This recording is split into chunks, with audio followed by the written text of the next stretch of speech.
아버지가 돌아가셨습니다. 장례식장에서 저는 무너져 있었습니다.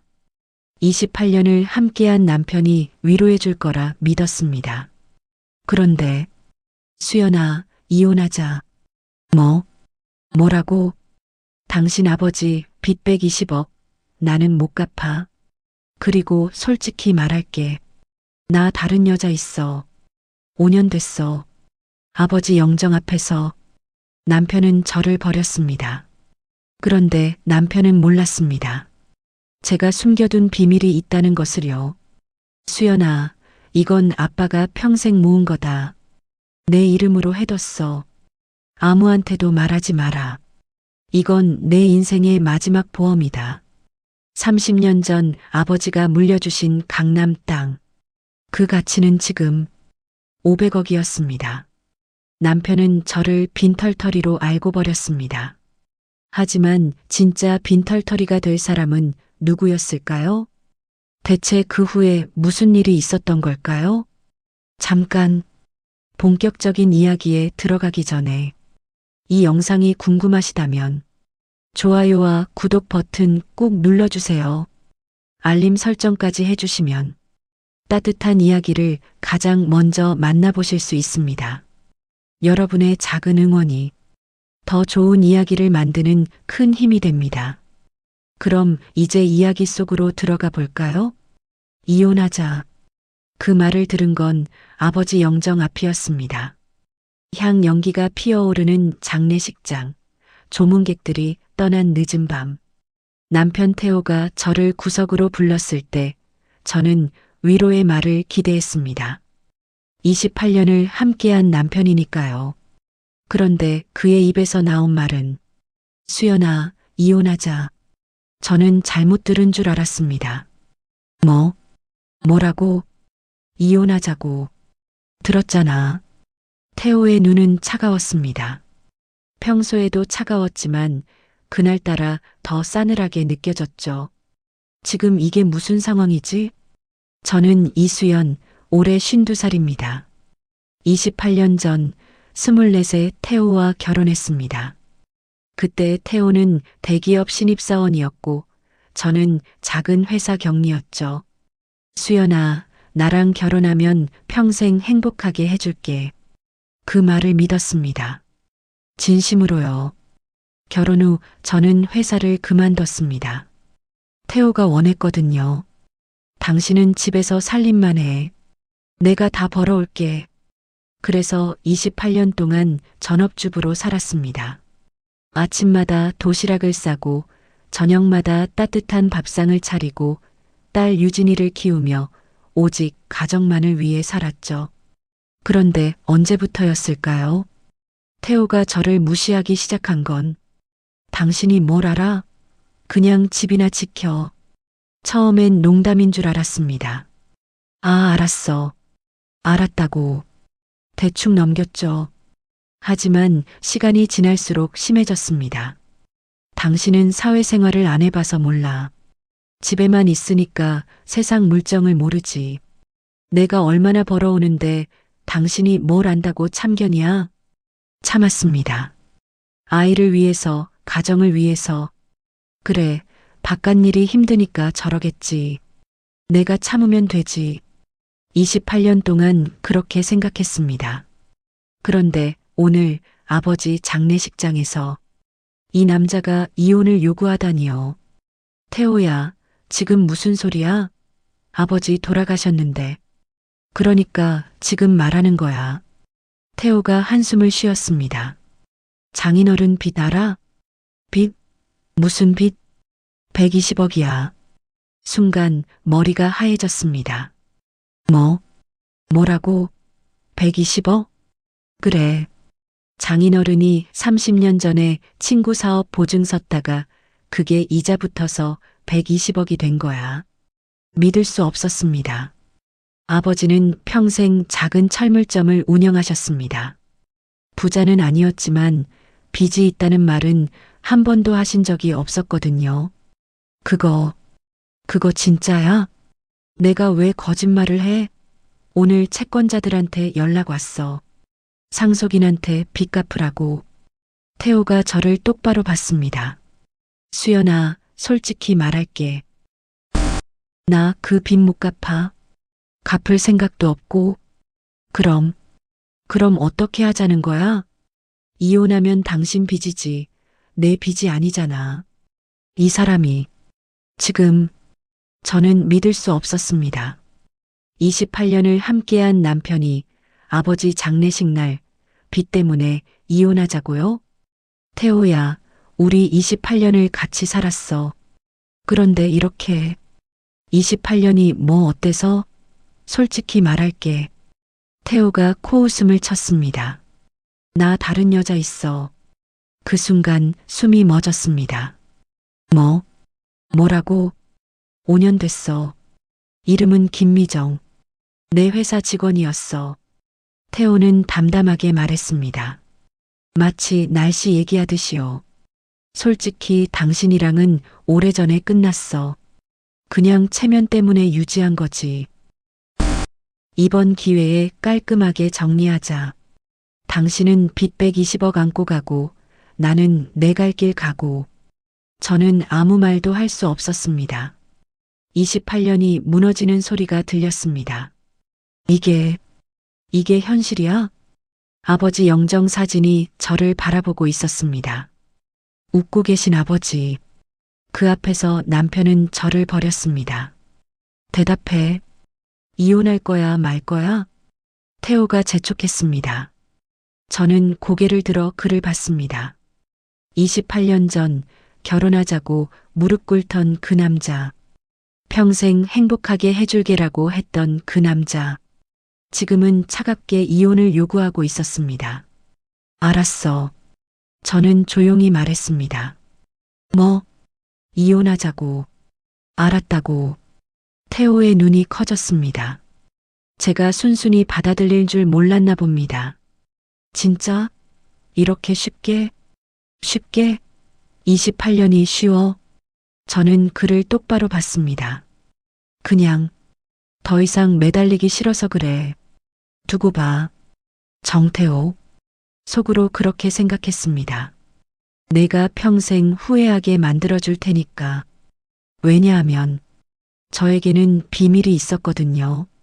30년 전 아버지가 친구 보증을 서시던 날, 아버지는 저를 조용히 부르셨습니다. 수연아, 이리 와봐라. 네, 아버지. 아버지는 낡은 봉투 하나를 제 손에 쥐어주셨습니다. 이건 아빠가 평생 모은 거다. 내 이름으로 해뒀어. 이게 뭐예요? 땅 문서야. 강남 땅. 저는 놀랐습니다. 강남 땅이요? 아버지가 어떻게? 젊었을 때 아무것도 모르고 산 거야. 그때는 허허벌판이었는데. 아버지가 쓸쓸하게 웃으셨습니다. 이제 보증 서면 아빠는 빈털터리가 돼. 하지만 이건 내 이름이니까 안전해. 아버지, 아무한테도 말하지 마라. 남편한테도. 이건 내 거야. 내 인생 마지막 보험이다. 그 땅이 지금 얼마인지 아세요? 30년 전 강남 허허벌판이 지금은 서울 최고 노른자 땅이 됐습니다. 500억입니다. 저는 28년 동안 그 비밀을 지켰습니다. 남편에게도 딸에게도 아무에게도 말하지 않았죠. 태호는 제가 빈털터리인 줄 압니다. 28년 동안 집에만 있던 전업주부. 아버지한테 120억 빚만 물려받은 불쌍한 여자. 그렇게 생각하고 저를 버렸겠죠. 바보 같은 놈. 저는 속으로 비웃었습니다. 장례식이 끝났습니다. 아버지를 화장하고 납골당에 모셨습니다. 그 과정 내내 태호는 제 옆에 없었습니다. 이미 내연녀 집에 가 있었겠죠. 집으로 돌아왔습니다. 딸 유진이가 저를 안아줬습니다. 엄마, 괜찮아? 응, 괜찮아. 아빠가 이상한 말 했다며? 이모한테 들었어. 유진이의 눈에 분노가 가득했습니다. 그 인간이 진짜 어떻게 장례식장에서 그런 말을. 유진아. 저는 딸의 손을 잡았습니다. 엄마 걱정 안 해도 돼. 엄마가 바보 아니야. 28년 동안 참고만 산 게 아니거든. 유진이가 고개를 갸웃했습니다. 무슨 뜻이야? 저는 미소 지었습니다. 곧 알게 될 거야. 그날 밤 저는 오래된 금고를 열었습니다. 그 안에는 30년 된 봉투가 있었습니다. 아버지가 주신 그 봉투. 아버지, 이제 쓸 때가 된 것 같아요. 저는 봉투를 꺼내 품에 안았습니다. 그리고 결심했습니다. 정태호, 내가 나를 버렸지. 하지만 진짜 버림받을 사람은 너야. 두고 봐. 10년 후에 내가 무릎 꿇게 만들어줄 테니까. 창밖으로 새벽이 밝아오고 있었습니다. 28년 결혼의 끝. 그리고 새로운 인생의 시작. 저는 조용히 웃었습니다. 이제부터 진짜 시작이야. 이혼 서류가 도착한 건 장례식 3일 후였습니다.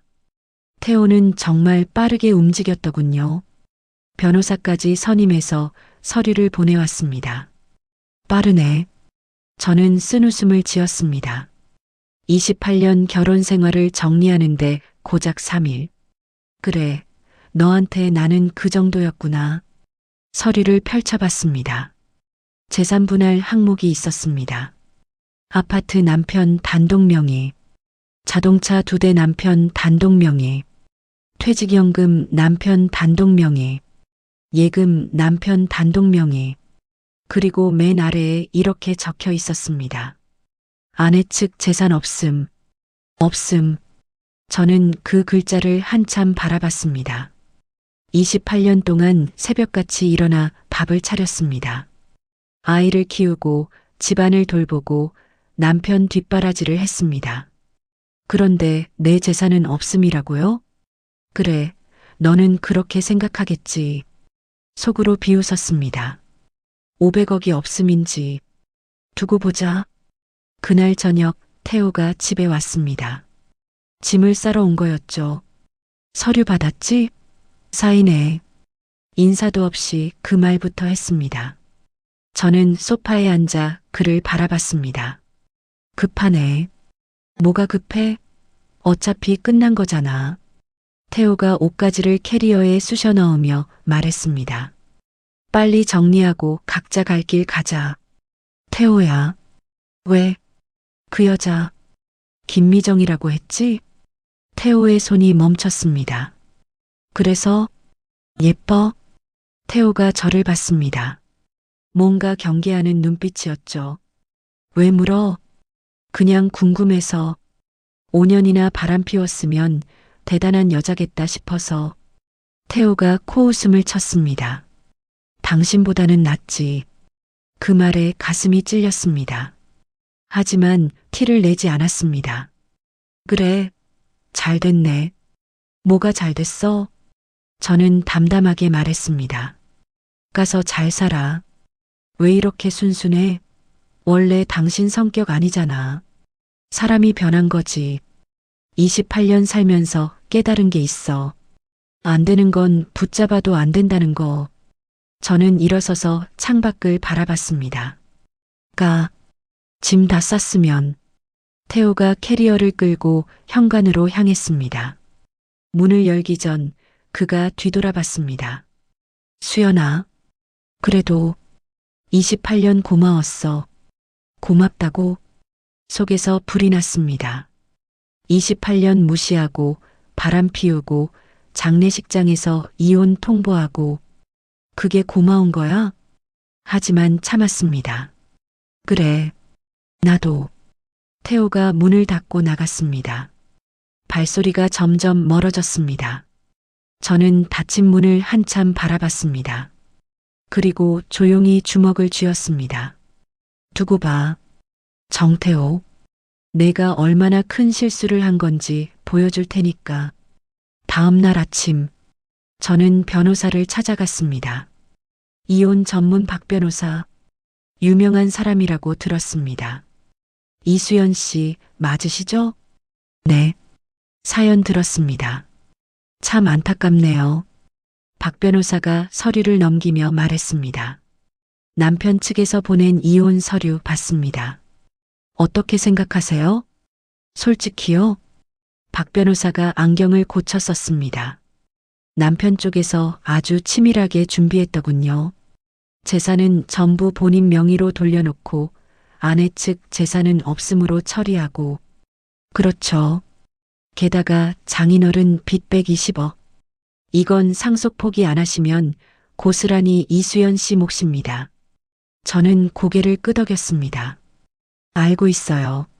그런데 왜 이렇게 침착하세요? 박 변호사가 의아한 눈으로 저를 봤습니다.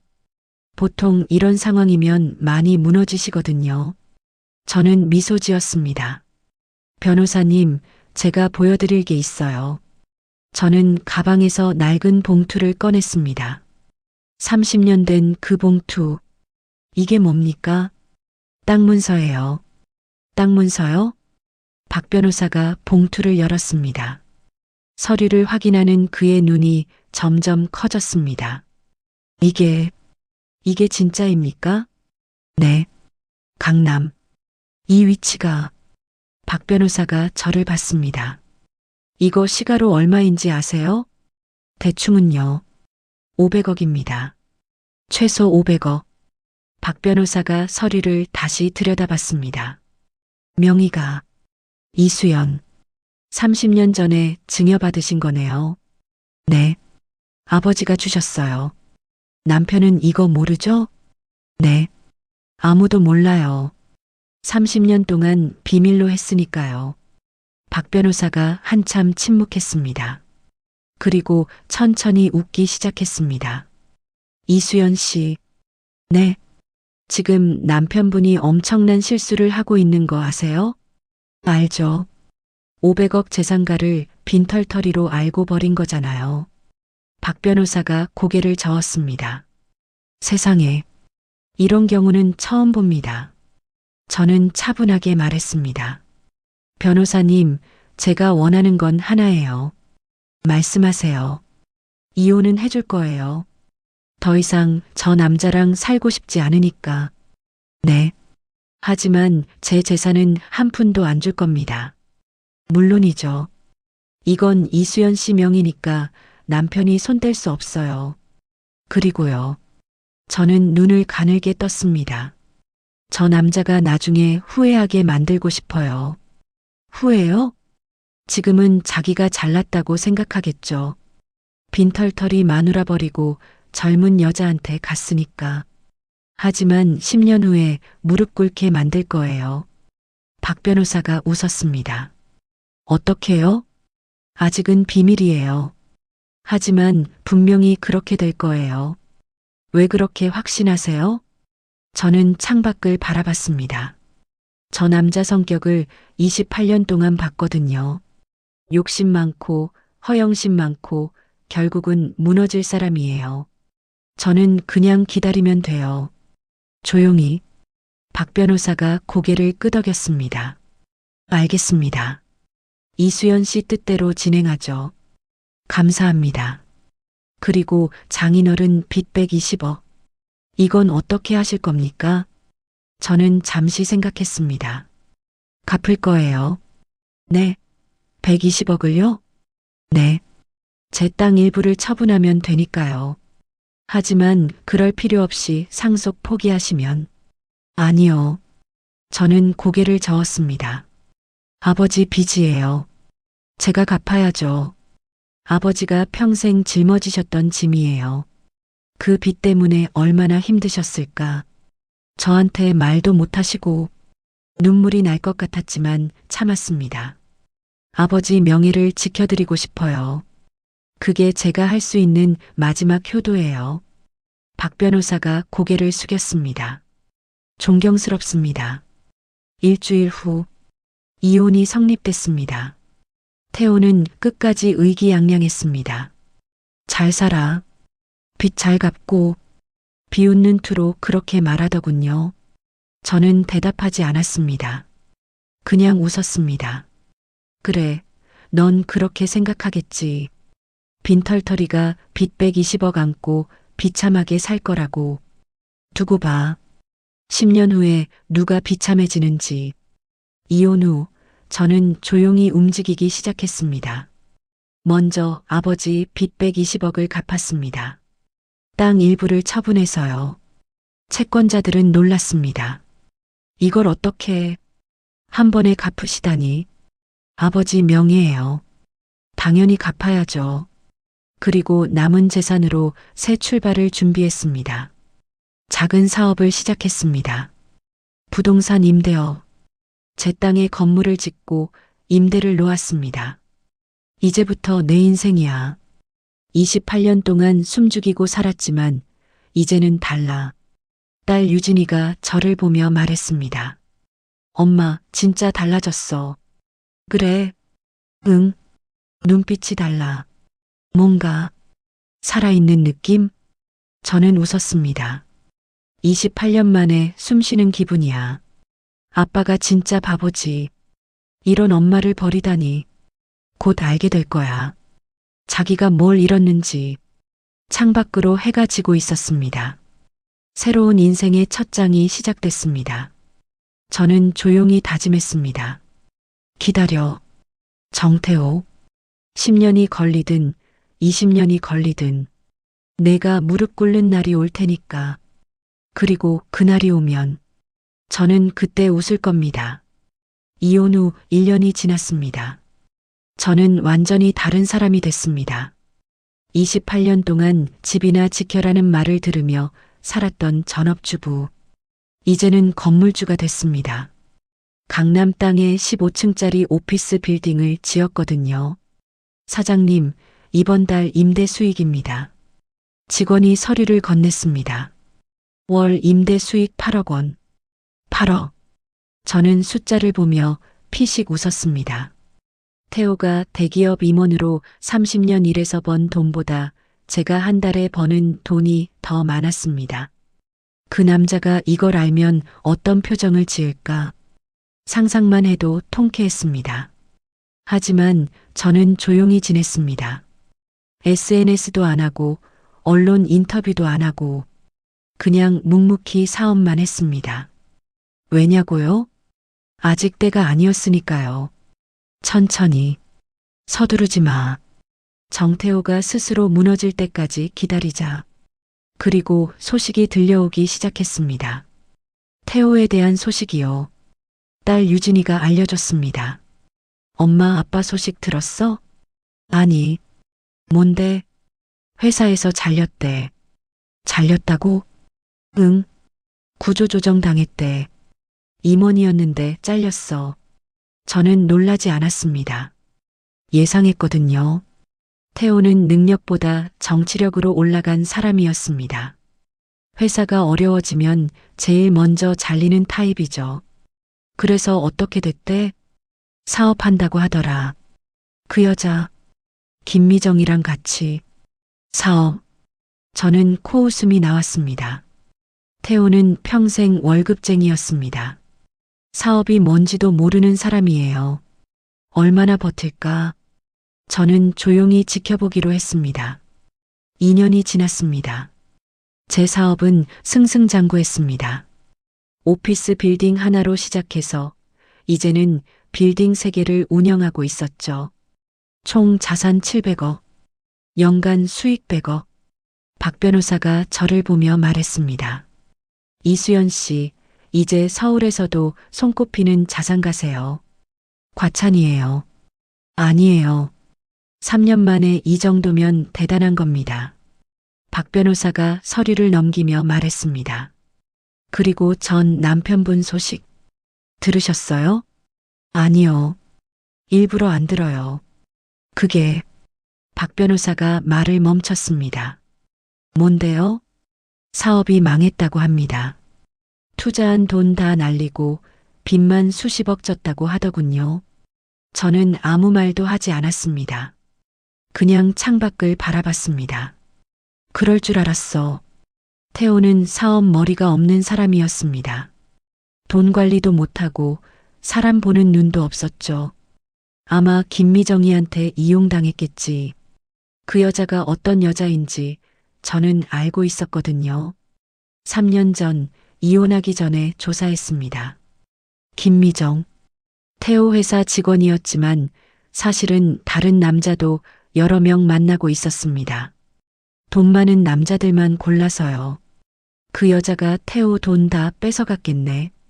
예상대로였습니다. 그리고요. 박 변호사가 조심스럽게 말했습니다. 그 김미정이라는 여자가 떠났다고 합니다. 떠났다고요? 네.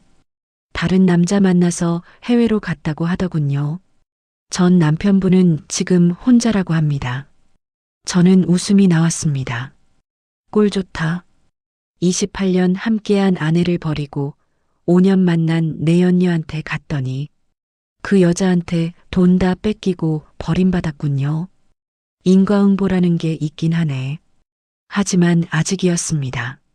아직 때가 안 됐습니다. 더 기다리자. 정태호가 완전히 바닥을 찍을 때까지 저는 조급해하지 않았습니다. 28년을 참았는데 몇 년 더 참는 게 뭐가 어렵겠어요. 5년이 지났습니다. 이혼 후 5년. 저는 이제 대한민국에서 손꼽히는 여성 자산가가 됐습니다.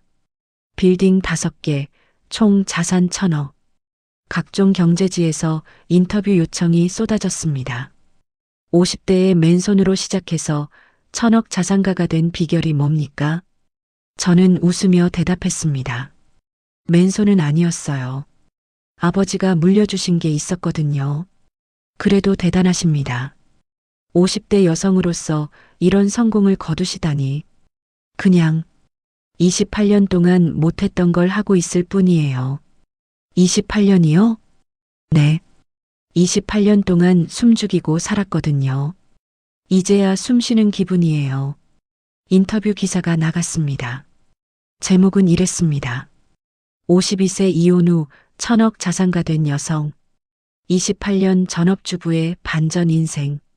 기사는 큰 화제가 됐습니다. 포털 사이트 메인에 올랐고 댓글이 수천 개 달렸죠. 대단하다. 진짜 멋지시네요. 28년 참았던 게 폭발한 거구나. 전 남편은 지금 뭐 하고 있을까? 저는 그 댓글을 보며 웃었습니다. 전 남편이 뭐 하고 있냐고? 곧 알게 되겠지. 그리고 며칠 후, 딸 유진이에게 연락이 왔습니다. 엄마 아빠한테 연락 왔어. 아빠가? 뭐래? 엄마 만나고 싶대. 저는 전화기를 쥔 손에 힘이 들어갔습니다. 만나고 싶다고? 응. 할 말이 있대. 드디어 왔구나.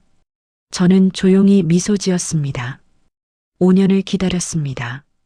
태호가 스스로 찾아올 때까지. 그리고 그 순간이 온 거였습니다. 유진아. 응? 아빠한테 전해. 만나줄 테니까 시간 정하라고. 진짜? 만날 거야? 저는 창밖을 바라봤습니다. 강남의 야경이 반짝이고 있었습니다. 제가 세운 빌딩의 불빛들. 5년 전에는 상상도 못했던 광경이었죠. 응, 만날 거야. 기다렸어. 정태호. 내가 무릎 꿇는 날을. 이제 시작이었습니다. 약속 장소는 제가 정했습니다. 제 빌딩 1층에 있는 고급 레스토랑이었죠. 일부러 그곳으로 정한 거였습니다. 내가 얼마나 달라졌는지 보여줘야지. 저는 거울 앞에 섰습니다. 5년 전과는 완전히 다른 사람이 서 있었습니다. 5년 전 이혼할 때의 저는 초라했습니다. 흰머리가 듬성듬성 보이고 피부도 칙칙하고 눈빛도 죽어 있었죠. 28년 동안 무시당하며 살았으니까요. 하지만 지금은 달랐습니다. 단정하게 염색한 머리, 깔끔한 정장, 그리고 무엇보다 눈빛이 살아 있었습니다. 사장님, 손님 오셨습니다. 직원이 알려왔습니다. 저는 천천히 레스토랑으로 내려갔습니다. 입구에 태호가 서 있었습니다. 5년 만에 보는 얼굴. 저는 숨이 멎을 뻔했습니다. 이게 태호야? 완전히 다른 사람이었습니다. 5년 전만 해도 태호는 당당했습니다. 비싼 양복, 번듯한 차, 거만한 눈빛, 대기업 임원다운 포스가 있었죠. 그런데 지금은 낡은 점퍼, 구겨진 바지, 초라한 얼굴, 머리는 반백이 됐고 볼은 쑥 들어가 있었습니다. 무엇보다 눈빛이 죽어 있었습니다. 5년 만에 이 꼴이 됐구나. 저는 속으로 비웃었습니다. 하지만 티를 내지 않았습니다. 오랜만이네. 앉아. 저는 담담하게 말했습니다. 태호가 고개를 들어 저를 봤습니다. 그 순간 그의 눈이 커졌습니다. 수연아? 왜? 내가 많이 달라졌어? 이게 정말 당신이야? 태호가 믿을 수 없다는 표정으로 저를 바라봤습니다. 여기가 어딘 줄 알아? 글쎄, 유명한 레스토랑이라고 해서 왔는데, 내 빌딩이야. 뭐? 태호의 얼굴이 하얗게 변했습니다. 네, 내 빌딩? 응, 이 건물 전체가 내 거야. 저는 창밖을 가리켰습니다. 저기 보이는 건물 있지? 저것도 내 거야. 그리고 저 옆에 있는 것도 총 5개야. 내 빌딩이. 태호는 말을 잃었습니다. 어떻게? 앉아. 서서 얘기할 거야? 저는 먼저 자리에 앉았습니다. 태호가 비틀거리며 맞은편에 앉았습니다. 손이 떨리고 있었습니다. 커피 줄까? 아니면 다른 거? 아무거나. 저는 직원에게 커피를 주문했습니다. 잠시 침묵이 흘렀습니다. 태호는 계속 주변을 둘러보고 있었습니다. 고급스러운 인테리어, 비싼 가구들, 그리고 저를 향해 고개 숙이는 직원들. 대체 어떻게 된 거야? 태호가 떨리는 목소리로 물었습니다. 뭐가? 당신이 어떻게 이렇게... 저는 커피를 한 모금 마셨습니다. 기억나? 5년 전에 내가 뭐라고 했는지? 당신은 빈털털이야. 빚 120억이나 안고 가. 그랬잖아. 태호가 고개를 숙였습니다. 그때 난 진짜 그런 줄 알았어. 알았겠지. 28년 동안 나를 무시했으니까. 저는 테이블 위에 서류를 올려놓았습니다. 이거 봐. 뭔데? 태호가 서류를 펼쳤습니다. 자산 내역서였습니다. 그의 눈이 점점 커졌습니다. 총 자산 1,000억? 응. 연간 수익 100억? 맞아. 태호가 서류를 든 손이 떨렸습니다. 이게 다 당신 거야? 내 거지. 누구 거겠어? 어떻게? 5년 만에 어떻게? 아버지가 물려주신 거야. 장인어른이? 빚 120억 남기신 분이? 저는 피식 웃었습니다. 아버지가 빚만 남기신 줄 알았어? 바보같이. 30년 전에 아버지가 나한테 강남 땅을 물려주셨어. 뭐? 그때는 허허벌판이었지. 근데 지금은 서울에서 제일 비싼 땅이 됐어. 태호의 얼굴이 일그러졌습니다. 그걸 왜 말 안 했어? 왜 말해야 되는데? 부부잖아. 28년을 같이 살았잖아. 저는 차갑게 웃었습니다. 부부? 28년? 28년 동안 넌 나한테 뭐라고 했지? 태호가 입을 다물었습니다. 당신이 뭘 알아? 집이나 지켜. 맨날 그랬잖아. 그건 사회생활 안 해본 주제에 참견하지 마. 그것도 맨날 들었지. 저는 테이블을 손가락으로 톡톡 두드렸습니다. 그런 남편한테 내 재산을 왜 말해? 바보 아니고서야. 태호가 고개를 떨궜습니다. 미안해. 뭐? 미안하다고. 내가 잘못했어. 드디어 나오는구나. 저는 속으로 비웃었습니다. 5년을 기다렸습니다. 이 말을 듣기 위해. 하지만 아직이었습니다. 미안하면 뭐해. 이미 다 끝났는데. 수연아, 할 말이 있다고 해서 만나준 거야. 빨리 말해. 태호가 한참을 망설였습니다. 그리고 천천히 입을 열었습니다.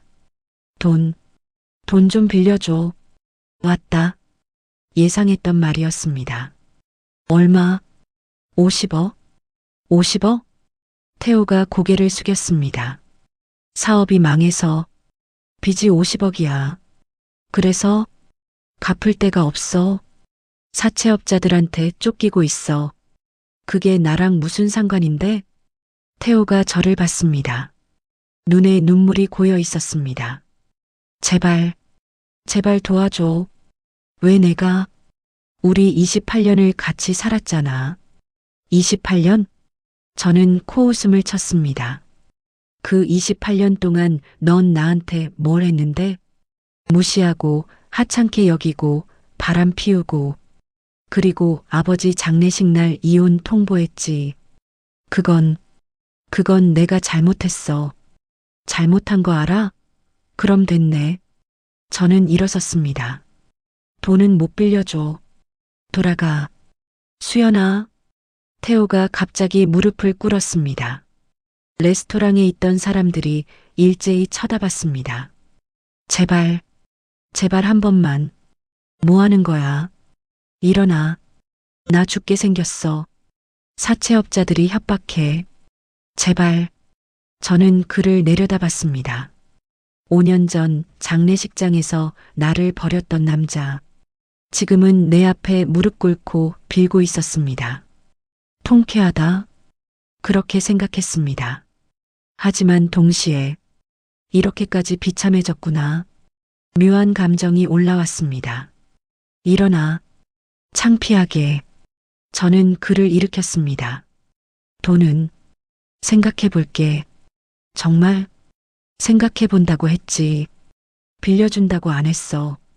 태호의 눈에 희망이 스쳤습니다. 고마워. 정말 고마워. 아직 고마워할 거 없어. 저는 그를 똑바로 봤습니다. 근데 하나 물어볼 게 있어. 뭔데? 그 여자, 김미정. 어떻게 됐어? 태호의 얼굴이 일그러졌습니다. 떠났어. 다른 남자 만나서. 그래서 내 돈 다 가져갔어. 2년 만에 전 재산을. 저는 한숨을 쉬었습니다. 그럴 줄 알았어. 뭐? 그 여자 처음 봤을 때부터 알았어. 돈만 노리는 여자라는 거. 태호가 머리를 쥐어뜯었습니다. 내가 바보였어. 이제 알았어? 당신을 버린 게 얼마나 큰 실수였는지. 늦었지. 저는 가방을 들었습니다. 돈 문제는 연락할게. 기다려. 레스토랑을 나오는 길. 저는 복잡한 마음이었습니다. 통쾌하면서도 씁쓸했습니다. 저 남자가 저렇게까지 됐구나. 28년을 함께 산 사람이었습니다. 미워해도 완전히 무시할 수는 없었습니다. 차에 타서 한참을 앉아 있었습니다. 어떻게 할까? 50억? 제 자산에서 50억은 큰 돈이 아니었습니다. 빌려줄 수도 있었습니다. 하지만 그냥 빌려주면 안 돼. 대가 없이 도와주면 또 무시할 거야. 저는 핸드폰을 꺼냈습니다. 박 변호사에게 전화를 걸었습니다. 변호사님, 저예요. 네, 사장님. 무슨 일이세요? 상담할 게 있어요. 내일 시간 되세요? 물론이죠. 전화를 끊고 창밖을 바라봤습니다. 정태호, 내가 진짜 반성하는지 확인할 거야. 그리고 나서 결정하지. 도와줄지 버릴지. 이제 공은 제 손에 있었습니다. 28년 만에 처음으로. 다음 날 박 변호사를 만났습니다. 사장님, 무슨 일이세요? 급하게 부르시길래. 전 남편이 찾아왔어요. 정태호 씨요? 네. 돈 빌려달라고 하더군요. 50억? 박 변호사가 미간을 찌푸렸습니다. 거절하셨죠? 아직이요. 생각 중이에요. 생각 중이시라고요? 박 변호사가 놀란 표정을 지었습니다. 사장님, 그 사람이 사장님한테 뭘 했는지 잊으셨어요? 안 잊었어요. 그런데 왜? 저는 창밖을 바라봤습니다. 28년을 같이 살았으니까요. 미워해도 그냥 버리기엔 뭔가 찜찜해요. 사장님, 물론 그냥 빌려줄 생각은 없어요. 그럼요. 조건을 걸 거예요. 진짜 반성하는지 확인하고 박 변호사가 고개를 끄덕였습니다. 어떤 조건이요? 저는 잠시 생각했습니다. 일단 그 사람 상황을 정확히 알고 싶어요. 상황이요? 왜 50억이나 빚이 생겼는지, 정말 갚을 의지가 있는지 조사해 드릴까요? 네, 부탁드려요. 박 변호사가 메모를 했습니다. 알겠습니다. 며칠 안에 결과 드릴게요. 3일 후, 박 변호사에게서 연락이 왔습니다. 사장님, 조사 끝났습니다. 뭐가 나왔어요? 직접 보시는 게 좋겠습니다. 충격적인 내용이 있어서요. 충격적인 내용이요? 네. 오늘 시간 되세요? 저는 불안한 마음으로 사무실로 향했습니다. 박 변호사가 두꺼운 파일을 내밀었습니다. 이게 정태호 씨 조사 결과입니다. 저는 파일을 펼쳤습니다. 첫 페이지부터 눈이 커졌습니다. 빚 총액 50억, 채권자 사채업자 3명, 은행 2곳, 담보 없음, 상환 능력 없음, 50억이 진짜였네요. 네. 근데 문제는 그게 아닙니다. 뭔데요? 박 변호사가 다음 페이지를 넘겼습니다. 이거 보세요. 거기에는 태호의 사업 내역이 있었습니다. 저는 읽다가 숨이 멎을 뻔했습니다. 사업 자금 출처 김미정 명의 대출 30억, 사업 실패 후 김미정 도주, 추가 대출 사채 20억, 대출 용도 김미정에게 송금. 이게 무슨 뜻이에요? 정태호 씨가 김미정한테 완전히 속았다는 겁니다. 박 변호사가 설명했습니다. 처음에 김미정이 사업 자금 30억을 대출받았어요. 본인 명의로. 그래서요?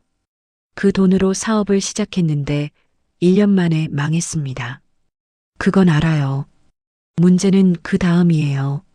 박 변호사가 다른 서류를 꺼냈습니다. 김미정이 사업 실패 직전에 회사 자금을 빼돌렸어요. 뭐요? 그리고 정태호 씨 이름으로 사채를 빌렸습니다. 20억. 태호 이름으로요? 네. 위조 서류로요. 정태호 씨는 그 사실을 몰랐고요. 저는 믿을 수 없었습니다. 그럼 태호가 사기를 당한 거예요? 네. 완전히 당했습니다. 박 변호사가 한숨을 쉬었습니다. 김미정은 처음부터 계획적이었어요. 정태호 씨를 이용해서 돈을 빼돌린 거죠. 그 여자 지금 어디 있어요? 해외로 도주했습니다. 추적이 안 돼요. 저는 파일을 덮었습니다. 머리가 복잡했습니다. 태호가 사기를 당했다고? 물론 태호가 바보 같은 건 맞습니다. 그 여자한테 속아 넘어간 것도 본인 잘못이죠. 하지만 이 정도일 줄은 몰랐어. 저는 한참을 말이 없었습니다. 사장님, 네, 더 충격적인 게 있어요. 더요? 박 변호사가 마지막 서류를 꺼냈습니다. 이거 정태호 씨 건강 기록입니다. 저는 서류를 받아들었습니다. 그리고 얼어붙었습니다. 진단명 간암 3기, 발견 시기 6개월 전, 치료 상태 미치료 비용 문제, 간암이요? 네, 3기입니다. 치료를 안 받고 있다고요? 돈이 없어서요. 빚 갚기도 바쁜데 치료비가 어디 있겠어요. 저는 서류를 쥔 손이 떨렸습니다. 간암 3기, 그 말의 의미를 알고 있었습니다. 3기면 치료에도 5년 생존율이 30% 정도, 치료 안 하면 1년도 못 버틸 수 있습니다. 태호가 죽어가고 있다고? 왜 말을 안 했지? 저도 모르게 그런 말이 나왔습니다. 어제 만났을 때 그런 말 안 했는데 자존심 때문이겠죠. 돈 빌리는 것도 힘든데 암 걸렸다고 동정까지 받기 싫었을 거예요. 박 변호사가 말했습니다. 사장님, 어떻게 하시겠어요? 저는 대답하지 못했습니다. 머리가 하얘졌습니다. 이혼할 때는 그렇게 미웠는데, 복수하고 싶었는데, 막상 이렇게 되니까 가슴 한구석이 아팠습니다. 사장님, 잠깐만요. 생각 좀 할게요. 저는 사무실을 나왔습니다. 차에 타서 한참을 멍하니 앉아 있었습니다. 어떻게 해야 하지? 딸 유진이에게 전화를 걸었습니다. 유진아, 엄마, 무슨 일이야? 너, 아빠 만났어? 아니, 왜? 아빠가 아프대. 전화 너머로 침묵이 흘렀습니다. 뭐, 어디가 아픈데? 간암이래. 3기. 뭐라고? 유진이의 목소리가 떨렸습니다. 그게 무슨 소리야? 언제? 6개월 전에 알았대. 근데 치료를 못 받고 있대. 돈이 없어서. 전화 너머로 유진이가 우는 소리가 들렸습니다. 엄마, 나 어떡해. 유진아, 아빠가 미워도 그래도 아빠잖아. 저도 눈물이 났습니다. 28년을 함께 살았던 사람. 미워해도 그래도 한때는 사랑했던 사람. 그 사람이 죽어가고 있다는데. 유진아, 엄마가 생각해 볼게. 뭘 생각해? 아빠 도와줄 방법을. 진짜? 엄마가? 그래. 미워해도 그냥 두고 볼 수는 없잖아. 전화를 끊고 저는 한참을 울었습니다. 바보 같은 남자. 왜 그 여자한테 속아서 왜 이 지경까지 됐어? 그날 밤 잠이 오지 않았습니다. 천장을 바라보며 생각했습니다. 도와줘야 하나? 안 도와줘야 하나? 복수를 꿈꿨습니다. 통쾌하게 무릎 꿇리는 걸 원했습니다. 그런데 막상 이렇게 되니까 이건 내가 원한 게 아니야. 복수는 복수고 목숨은 목숨이니까요. 어떻게 해야 하지? 답이 나오지 않았습니다. 새벽 3시, 저는 결심했습니다. 일단 만나자. 직접 보고 얘기 들어보자. 그리고 나서 결정하자. 다음 날 아침, 태호에게 연락했습니다. 나야. 만나자. 수연아, 갑자기 왜? 할 말이 있어.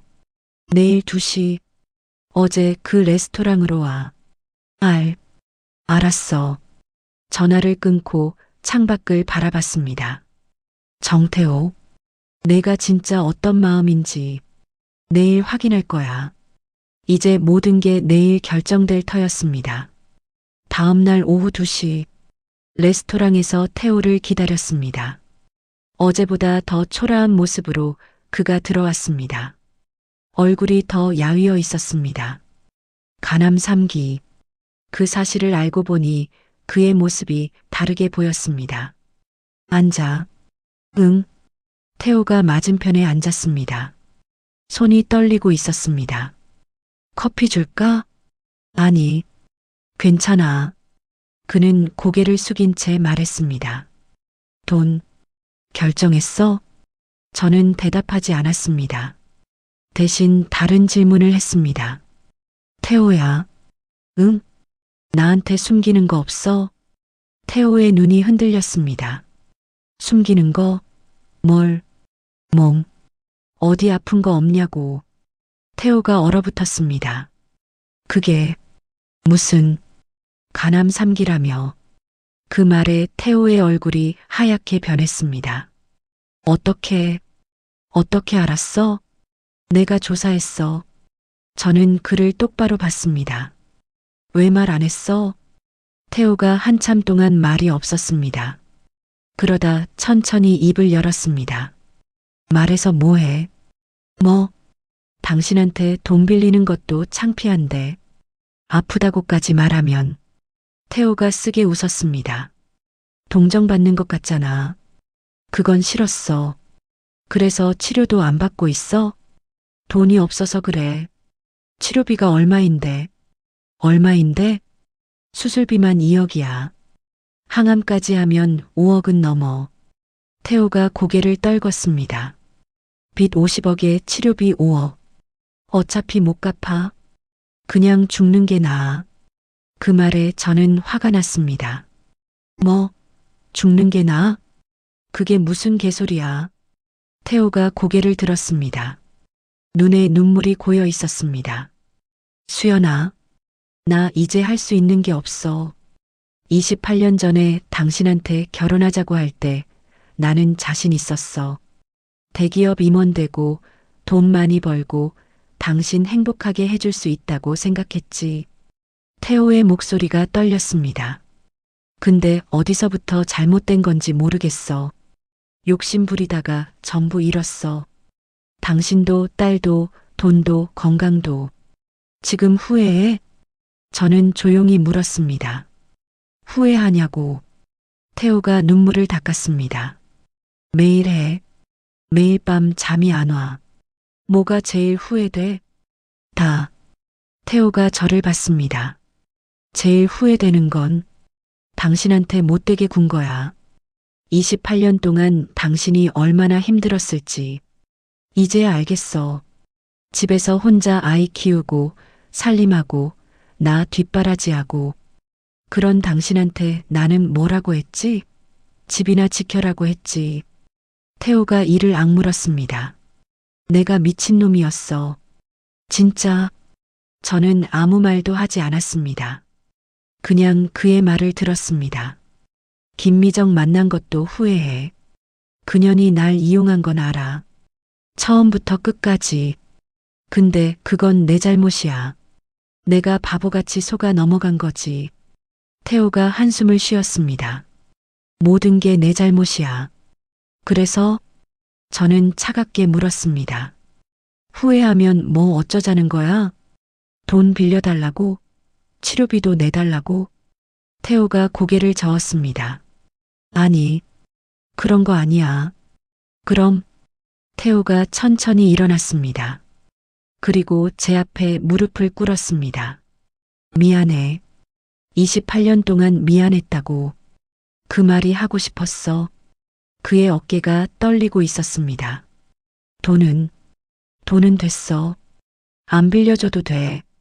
뭐, 어차피 갚을 수도 없고, 치료받아도 얼마나 살겠어. 태호가 눈물을 닦았습니다. 그냥 마지막으로 미안하다고 하고 싶었어. 그것만 해도 됐어. 이제 갈게. 더 이상 폐 안 끼칠게. 태호가 비틀거리며 일어났습니다. 저는 그의 뒷모습을 봤습니다. 구부정한 등 비틀거리는 걸음. 5년 전 장례식장에서 저를 버렸던 그 당당한 남자가 아니었습니다. 지금은 그냥 초라한 노인이었습니다. 저 사람이 태호야? 가슴이 찢어지는 것 같았습니다. 잠깐, 저도 모르게 그를 불렀습니다. 태호가 돌아봤습니다. 왜? 앉아. 아직 얘기 안 끝났어. 태호가 다시 자리에 앉았습니다. 저는 한참을 말이 없었습니다. 머릿속이 복잡했습니다. 어떻게 해야 하지? 미워했습니다. 5년 동안 복수를 꿈꿨습니다. 하지만 지금 눈앞에 있는 건 죽어가는 전 남편이었습니다. 태호야. 응, 나 솔직히 말할게. 저는 깊게 숨을 쉬었습니다. 5년 동안 너 복수하고 싶었어. 내가 무릎 꿇는 거 보고 싶었어. 비참해지는 거 보고 싶었고. 태호가 고개를 숙였습니다. 그럴 만했어. 내가 그런 짓을 했으니까. 근데 저는 그를 봤습니다. 막상 이렇게 되니까 통쾌하지가 않아. 내가 죽어가는 거 보면서 웃을 수 있을 줄 알았는데 못 웃겠어. 수연아. 왜냐면 저는 눈물을 닦았습니다.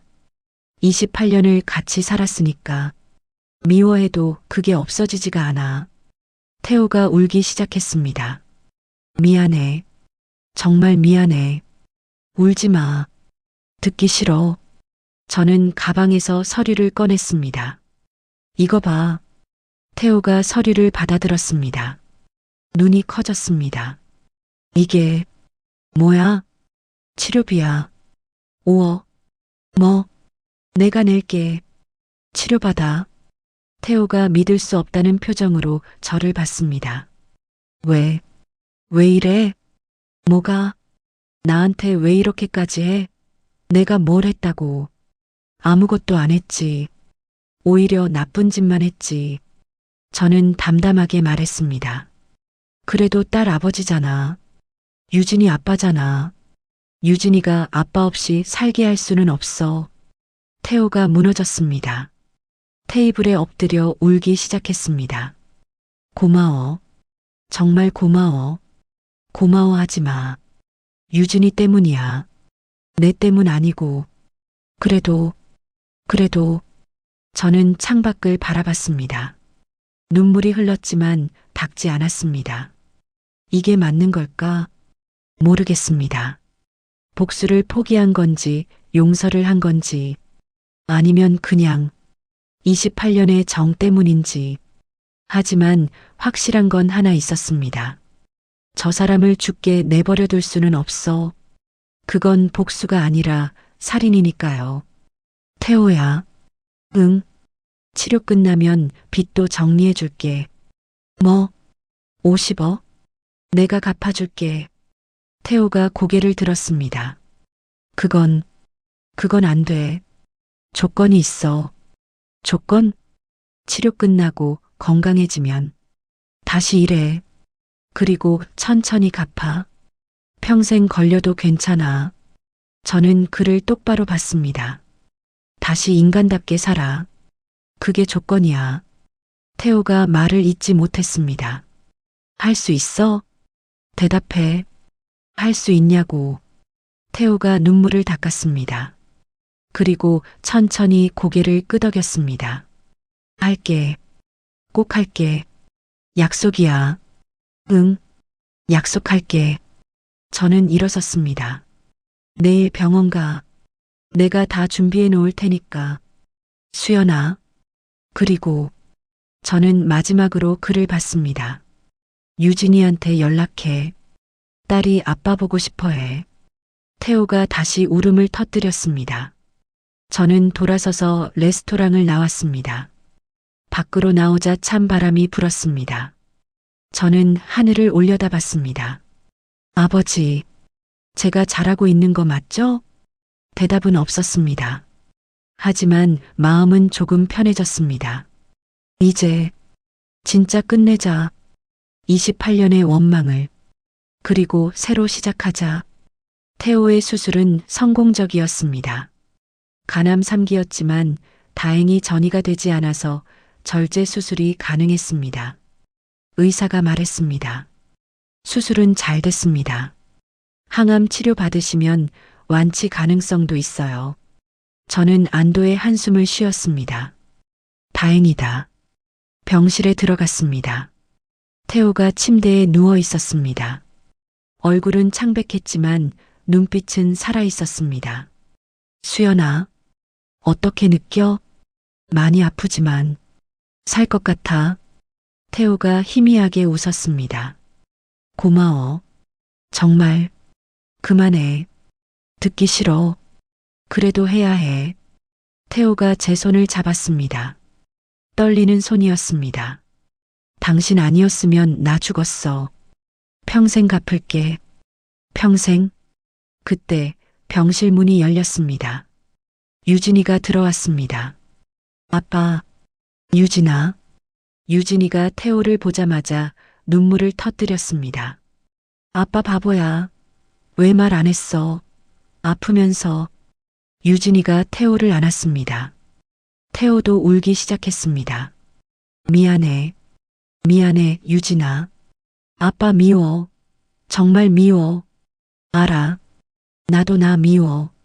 저는 그 모습을 지켜봤습니다. 눈물이 났지만 마음은 편했습니다. 이게 맞았어. 2개월 후 태호는 항암 치료를 잘 버텨냈습니다. 머리카락은 다 빠졌지만 몸은 점점 회복되고 있었습니다. 사장님, 정태호 씨 빚 정리 다 됐습니다. 박 변호사가 서류를 건넸습니다. 50억 전액 상환 완료입니다. 수고하셨어요. 저는 창밖을 바라봤습니다. 이제 진짜 끝났구나. 55억. 치료비 5억, 빚 50억. 적은 돈이 아니었습니다. 하지만 후회는 없었습니다. 그런데 그날 저녁, 예상치 못한 연락이 왔습니다. 박 변호사였습니다. 사장님, 급한 소식이 있습니다. 뭔데요? 김미정 잡혔습니다. 뭐요? 해외에서 체포됐어요. 다른 사기건으로요. 그래서요? 정태호 씨 건도 같이 기소된다고 합니다. 사기, 횡령, 문서 위조. 저는 놀랐습니다. 그 여자가 잡혔다고요? 네. 인터폴이 추적해서 태국에서 체포했대요. 재판은 언제예요? 3개월 후에 시작된다고 합니다. 알겠어요.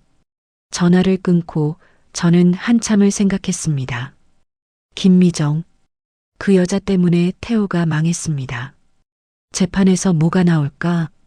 3개월 후 재판이 시작됐습니다. 저는 방청석에 앉아 있었습니다.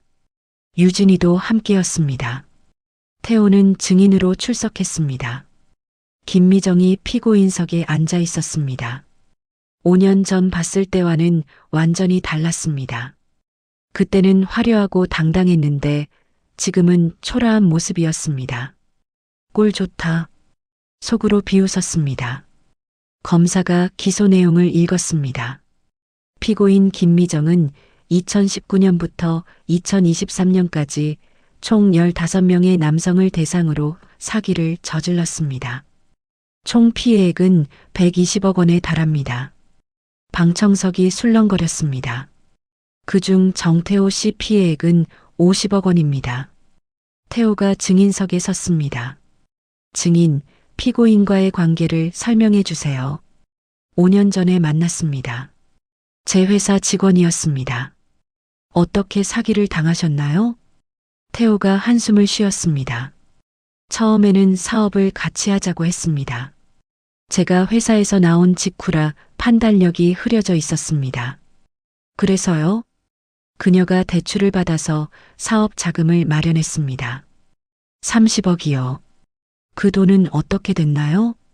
1년 만에 사업이 망했습니다. 그녀가 돈을 빼돌린 줄은 몰랐습니다. 그 후에는요? 그녀가 제 명의로 사채를 빌렸습니다. 20억이요.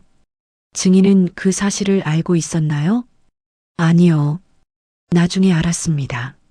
서류가 위조된 거였습니다. 그녀는 지금 어디 있습니까? 해외로 도주했다가 잡혔습니다. 방청석이 다시 술렁거렸습니다. 김미정의 변호사가 반론을 시작했습니다. 증인, 피고인과 연인 관계였죠? 네. 그럼 돈을 자발적으로 준 것 아닙니까? 아닙니다. 사기당한 겁니다. 증거가 있습니까? 그때 검사가 증거 자료를 제출했습니다. 재판장님, 피고인의 휴대폰에서 복원된 메시지입니다. 스크린에 메시지가 떴습니다. 정태호 바보 키읔키읔 완전 호구임. 돈 다 빼면 버릴 거야. 이 남자 다음 타겟은 누구로 할까? 방청석에서 탄식이 터져 나왔습니다. 저는 그 메시지를 보며 이를 악물었습니다. 전현희. 태호가 바보 같긴 했지만 저렇게까지 이용당한 줄은 몰랐습니다. 유진이가 제 손을 잡았습니다. 엄마, 저 여자 진짜 나쁘다. 그러게. 재판이 계속됐습니다. 피해자 15명의 증언이 이어졌습니다. 모두 비슷한 수법이었습니다. 돈 많은 남자에게 접근해서 사랑을 빙자해 돈을 빼돌리고 도망가는 방식. 김미정은 전문 사기꾼이었습니다. 마지막으로 김미정이 최후 진술을 했습니다. 할 말 있습니까? 김미정이 입을 열었습니다. 저는 억울합니다. 다들 자발적으로 돈을 줬습니다. 방청석에서 야유가 터져 나왔습니다. 뭐라고? 전현희 끝까지. 판사가 정숙을 명했습니다. 조용히 하세요. 그리고 판결을 선고했습니다. 피고인 김미정에게 징역 15년을 선고합니다. 또한 피해자들에게 총 120억 원을 배상할 것을 명합니다. 방청석에서 박수가 터져 나왔습니다. 됐다. 꼴 좋다. 피해자들이 환호했습니다. 김미정은 고개를 떨군 채 끌려갔습니다. 저는 그 모습을 보며 생각했습니다. 인과응보라는 게 있긴 하네. 재판이 끝난 후 법원 밖에서 태호가 저에게 다가왔습니다. 수연아, 뭐? 고마워. 오늘 와줘서 유진이 때문에 온 거야. 알아. 그래도 태호가 깊게 고개를 숙였습니다. 앞으로 어떻게 할 거야? 일할 거야. 작은 일이라도. 그래. 응. 빚은 평생 걸려서라도 갚을게. 저는 그를 봤습니다. 5년 전과는 완전히 다른 사람이었습니다. 거만했던 눈빛은 사라지고 겸손한 표정이 남아 있었습니다. 태호야. 응? 잘 살아. 남은 인생. 그게 내가 할 수 있는 최선이야. 태호가 눈물을 글썽였습니다. 그럴게. 꼭 그럴게. 저는 유진이와 함께 돌아섰습니다. 법원 계단을 내려오는데 유진이가 물었습니다. 엄마 아빠 용서한 거야? 글쎄, 용서한 거 맞지? 저는 하늘을 올려다봤습니다. 용서라기보다는 그냥 놓아준 거야. 놓아줬다고? 응. 28년 동안 붙잡고 있던 원망을. 저는 깊게 숨을 쉬었습니다. 이제 더 이상 미워하지 않을 거야. 피곤하니까. 유진이가 제 팔을 잡았습니다. 엄마, 멋있어. 뭐가? 그냥, 다. 저는 웃었습니다. 이제 진짜 끝났다. 하늘이 맑았습니다. 28년의 결혼, 5년의 원망. 모든 게 끝났습니다. 이제는 새로운 인생이 기다리고 있었습니다. 저는 앞으로 걸어갔습니다. 가벼운 발걸음으로 10년이 지났습니다. 저는 올해 62이 됐습니다. 머리에는 흰머리가 늘었지만 눈빛은 여전히 살아 있었습니다. 오늘은 특별한 날이었습니다. 딸 유진이의 결혼식이었거든요. 엄마 어때? 예뻐? 유진이가 웨딩드레스를 입고 제 앞에 섰습니다. 저는 눈물이 났습니다. 예뻐. 세상에서 제일 예뻐. 엄마, 울지 마. 나까지 울잖아. 미안. 근데 눈물이 안 멈춰. 유진이가 저를 안아줬습니다. 엄마, 고마워. 뭐가? 다. 키워줘서, 사랑해줘서, 그리고 유진이가 제 눈을 봤습니다. 아빠 살려줘서. 저는 말없이 딸을 안았습니다. 결혼식장에 사람들이 모여들었습니다. 친척들, 친구들, 그리고 태호가 있었습니다. 10년 전 간암 수술을 받고 기적적으로 완치된 태호. 지금은 작은 식당을 운영하고 있었습니다. 태호가 제게 다가왔습니다. 수연아, 왔어? 응. 오늘이 무슨 날인데? 태호가 유진이를 봤습니다. 우리 딸, 진짜 예쁘다. 그러게. 잠시 침묵이 흘렀습니다. 태호가 조심스럽게 말했습니다. 수연아, 내가 할 말이 있어. 뭔데? 빚, 다 갚았어. 뭐? 저는 놀랐습니다. 55억을 다 갚았다고? 응. 10년 걸렸지만. 태호가 쓸쓸하게 웃었습니다. 식당 운영하면서 매달 조금씩 갚았어. 이번 달에 마지막 입금했어. 고마웠어. 기다려줘서. 저는 할 말을 잃었습니다. 진짜 갚았구나. 솔직히 기대 안 했습니다. 55억이라는 돈을 작은 식당으로 갚을 수 있을 거라고 생각 안 했거든요. 그런데 진짜 갚았다니. 태호야. 응? 잘했어. 정말. 태호가 눈물을 글썽였습니다. 당신이 기회를 줘서 가능했어. 10년 전에 당신이 버렸으면 나 죽었어. 진짜로. 그만해. 오늘 결혼식인데 울지 마. 알았어. 알았어. 태호가 눈물을 닦았습니다. 결혼식이 시작됐습니다. 버질로드를 걸어가는 유진이. 그 옆에는 태호가 있었습니다. 아버지로서 딸의 손을 잡고 있었습니다. 저는 맨 앞줄에서 그 모습을 바라봤습니다. 10년 전에는 상상도 못했어. 그때는 태호가 죽어가고 있었고 저는 복수만 생각했습니다. 그런데 지금은 딸의 결혼식에서 함께 축하하고 있었습니다. 인생이란 게 참 모르는 거구나. 태호가 유진이의 손을 신랑에게 건넸습니다. 우리 딸 잘 부탁합니다. 네, 아버지. 태호가 뒤돌아서 자리로 돌아왔습니다. 제 옆자리에 앉았습니다. 잘했어. 제가 조용히 말했습니다. 고마워. 태호가 대답했습니다. 우리는 나란히 앉아 딸의 결혼식을 지켜봤습니다. 부부는 아니었지만 부모로서 함께 있었습니다. 결혼식이 끝나고 피로연에서 유진이가 마이크를 잡았습니다. 오늘 이 자리에서 감사한 분들께 인사드릴게요. 먼저 저희 신랑의 부모님 감사합니다. 박수가 터졌습니다. 그리고 유진이가 저를 바라봤습니다. 우리 엄마, 엄마 일어나봐. 저는 어색하게 일어섰습니다. 우리 엄마는요?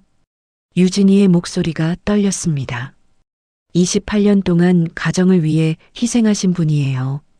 그리고 52살에 이혼하고 혼자서 다시 시작하신 분이에요. 지금은 대한민국에서 손꼽히는 여성 자산가가 되셨죠. 피로 연장이 술렁거렸습니다. 근데 제가 엄마한테 제일 감사한 건요. 유진이가 눈물을 닦았습니다. 돈이 아니에요.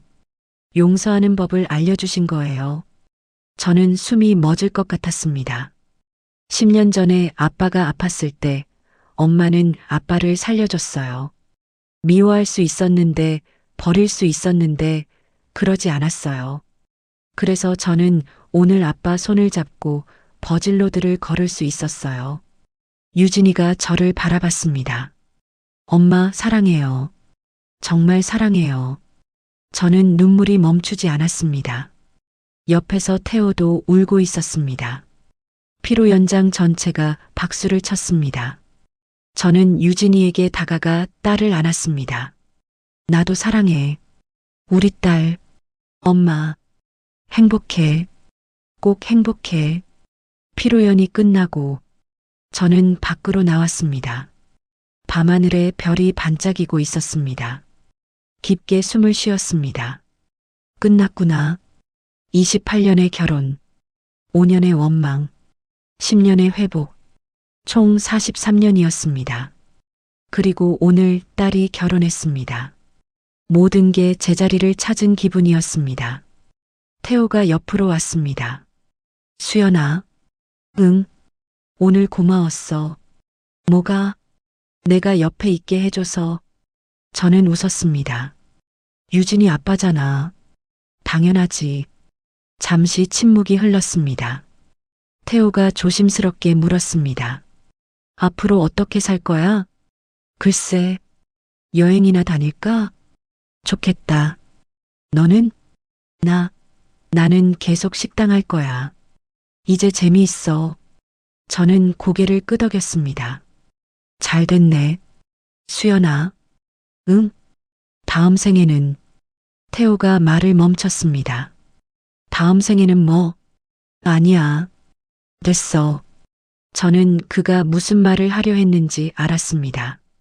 하지만 묻지 않았습니다. 태호야. 응? 잘 살아. 남은 인생. 너도. 응? 나도 잘 살 거야. 저는 하늘을 올려다봤습니다. 별이 유난히 밝았습니다. 아버지, 저 잘 살고 있죠? 아버지가 주신 선물 덕분에 여기까지 왔어요. 바람이 불었습니다. 마치 아버지가 대답해 주시는 것 같았습니다. 집으로 돌아왔습니다. 넓은 거실에 혼자 앉았습니다. 유진이 어렸을 때 사진이 걸려 있었습니다. 그때는 정말 힘들었지. 28년 동안 무시당하며 살았던 시절. 하지만 그 시간이 있었기에 지금이 있었습니다. 저는 일기장을 꺼냈습니다. 오랜만에 쓰는 일기였습니다. 펜을 들고 천천히 적었습니다. 오늘 유진이가 결혼했다. 10년 전 아버지 장례식장에서 이혼당했을 때는 세상이 끝난 줄 알았다. 하지만 끝이 아니었다. 새로운 시작이었다. 복수를 꿈꿨지만 결국 용서를 선택했다. 그게 더 어려웠지만 더 가치 있었다. 인생은 참 알 수 없다. 끝이라고 생각한 순간이 시작이 되기도 하고 미움이 용서가 되기도 한다. 중요한 건 포기하지 않는 것. 그리고 끝까지 나답게 사는 것. 아버지, 감사합니다. 아버지가 주신 선물 덕분에 저는 다시 일어설 수 있었습니다. 이제 저도 누군가에게 그런 선물이 되고 싶습니다. 남은 인생 행복하게 살겠습니다. 일기장을 덮었습니다. 창밖으로 새벽이 밝아오고 있었습니다. 저는 미소 지었습니다.